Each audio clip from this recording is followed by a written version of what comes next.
State of Hormoz से 4 तरीके की कंट्री पास हो सकते हैं। नंबर 1 चाइना, वो हमारी फ्रेंडली कंट्री है, तो हम इवन खुद एस्कॉर्ट करेंगे स्टेट ऑफ हॉर्मोज से उसके ऑयल टैंकर्स को। दूसरे नंबर पे इंडिया जैसी कंट्रीज।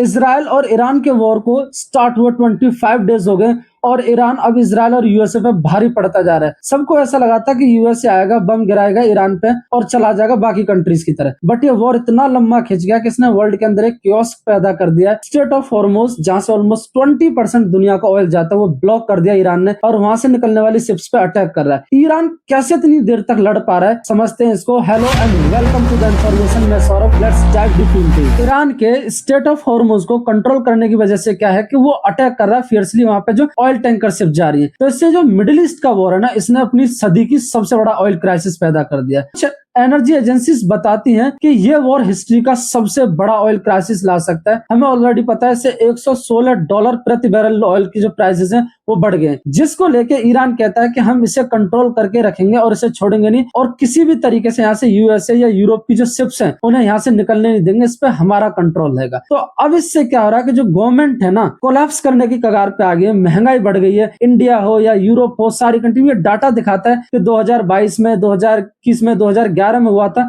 लेकिन 2026 में जो अभी हो रहा है इसने पूरी तरीके से बदल दिया। तो इंडिया का जो सबसे बड़ा गैस सप्लायर है ओमान, जो कि खाड़ी देशों में पड़ता है, उसने कहा है कि हम किसी तरीके से सप्लाई नहीं कर सकते क्योंकि मिडिल ईस्ट का जो वॉर चल रहा है इसकी वजह से। डाटा भी दिखाता है कि कतर और यूएई दोनों गल्फ कंट्रीज और सबसे बड़े सप्लायर है गैसेस के इंडिया को। तो इसके बाद क्या हुआ कि इंडिया के अंदर एलपीजी का एक क्राइसिस पैदा हो गया। रसिया ने कहा कि हम इंडिया को गैस और पेट्रोलियम दोनों देने के लिए तैयार है। ये इंडिया और रसिया के अच्छे रिलेशन है कि सैंक्शन के बाद भी रसिया रेडी है, जिसको लेके यूएसए ने कहा है कि हमने इंडिया को अलाउ कर दिया है कि वो रसिया का ऑयल और गैस परचेज कर सकते हैं। हमें ये रिपोर्ट भी मिलती है कि 30 दिन का उन्होंने जो है ये दिया है, छूट दिया कि 30 दिन तक आप खरीद सकते हो ऑलरेडी। बहुत बड़े न्यूज़पेपर जैसे बीबीसी ने भी लिखा है कि दुनिया में ऑयल क्राइसिस पैदा ना हो, इसलिए 30 दिन तक आप रसिया से ऑयल परचेज कर सकते हैं, ये हमारी परमिशन है। तो ईरान ने पूरी दुनिया को 4 पार्ट्स में डिवाइड किया है। 4 पार्ट इन द सेंस कि जो कंट्रीज स्टेट ऑफ हॉर्मोज से होकर गुजरेंगी, क्योंकि ईरान कंट्रोल करता है उसको, तो उसने कहा कि स्टेट ऑफ हॉर्मोज से 4 तरीके की कंट्री पास हो सकते हैं। नंबर 1 चाइना, वो हमारी फ्रेंडली कंट्री है, तो हम इवन खुद एस्कॉर्ट करेंगे स्टेट ऑफ हॉर्मोज से उसके ऑयल टैंकर्स को। दूसरे नंबर पे इंडिया जैसी कंट्रीज जो ये कहती है कि हम भी तुम्हारे फ्रेंड है, तो उन्होंने कहा कि ठीक है, आप हमें टाइम बता दो किस टाइम पे आपके टैंकर्स जाएंगे, हम उन पर अटैक नहीं करेंगे। और तीसरी यूरोप या यूएसए, अगर उनके टैंकर्स गुजरे तो उनमें आग लगा दी जाएगी, बम बरसा दी जाएंगे, पास नहीं निकलने देंगे। और चौथी कंट्रीज हैं जो कि पॉलिटिकली न्यूट्रल है, जैसे थाईलैंड, मलेशिया,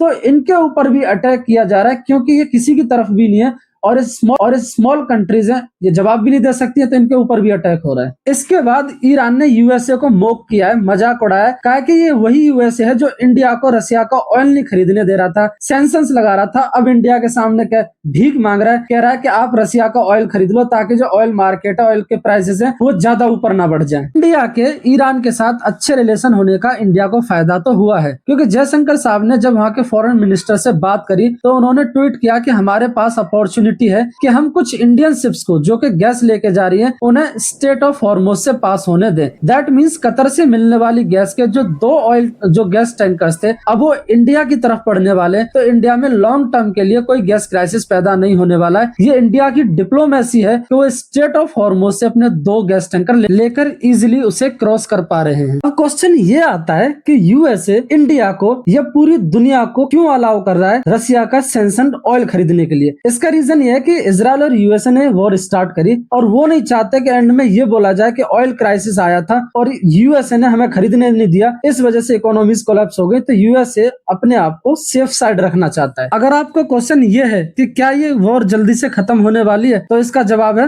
बिल्कुल नहीं, क्योंकि ईरान के एक मिनिस्टर ने ट्वीट किया और ट्वीट में लिखा कि वॉर ट्वीट से नहीं जीती जा सकती। उन्होंने एक तरीके से डोनाल्ड ट्रंप को मोक किया और कहा कि ट्वीट से नहीं जीती जा सकती, जो भी तुमने स्टार्ट किया उसको एंड हम करेंगे और इसके खतरनाक रिजल्ट होंगे जो यूएस ने आज तक नहीं देखे होंगे। तो ये वॉर मिडिल ईस्ट की जो वॉर है, इजराइल और यूएसए के गले की हड्डी बन गई है, जो बहुत इजीली ना तो निगलने वाली और ना उगलने वाली। अगर आपको क्वेश्चन ये है कि ईरान किस तरीके से यूएसए और इजराइल से लड़ पा रहा है, ऐसी क्या स्ट्रेटेजी है, तो कमेंट बॉक्स में बताएं। मैं इसके ऊपर एक डिटेल्ड डिस्क्रिप्टिव वीडियो बनाऊंगा जो आपको अच्छे से समझ में आए। अगर आपको मेरा कंटेंट पसंद आया तो लाइक करें, शेयर करें, सब्सक्राइब करें, so we can grow together.